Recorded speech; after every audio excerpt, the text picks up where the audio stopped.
மாங்காய் சீசன் முடியறதுக்குள்ள இந்த மாதிரி ஒரு டைம் மாங்காய் தேங்காய் போட்டு சம்மந்தி செஞ்சு பாருங்க. செம்ம டேஸ்டா இருக்குங்க. வாய்க்கு ருசியா இருக்கும். பழைய சோறா இருந்தாலும் ஒரு சட்டி சோறு பத்தாதுங்க இந்த மாங்காய் சம்மந்திக்கு. ஒரு கப் அளவுக்கு கட் பண்ணி மாங்காவை தனியா எடுத்து வச்சுக்கோங்க.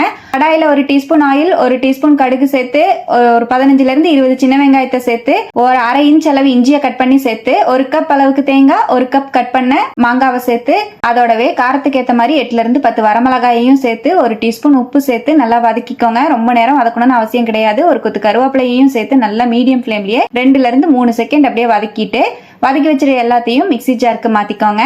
தண்ணி எதுவும் சேர்க்காம ஃபர்ஸ்ட் நல்லா கொரகொரப்பா அரைச்சுக்கோங்க. தண்ணி தேவைப்பட்டா கொஞ்சமா தெளிச்சு விட்டு நல்லா கெட்டியா இந்த மாதிரி சம்மந்தியை அரைச்சு எடுத்துக்கோங்க. அவ்வளவுதான். ரொம்பவே டேஸ்டியான மாங்காய் தேங்காய் சம்மந்தி சூப்பரா ரெடிங்க. டேஸ்ட் சூப்பரா இருக்கும். தயிர் சாதம், ரச சாதத்தோட தொட்டு சாப்பிடவும், சுடு சாதத்தோட நீங்க போட்டு துவையல் மாதிரி வச்சு பிசைஞ்சு சாப்பிடவும் செம்ம அல்டிமேட்டா இருக்கும். சம்மந்தியை வச்சு சுடு சாதத்தோட சாப்பிடும்போது மறக்காம ஒரு டீஸ்பூன் நெய்யோ இல்லைன்னா ஒரு டீஸ்பூன் தேங்காய் எண்ணெயோ விட்டு பிசைஞ்சு சாப்பிடுங்க. அல்டிமேட்டா இருக்கும். ட்ரை பண்ணிட்டு எப்படி வந்ததுன்னு கமெண்ட்ல ஷேர் பண்ணுங்க. தேங்க்யூ.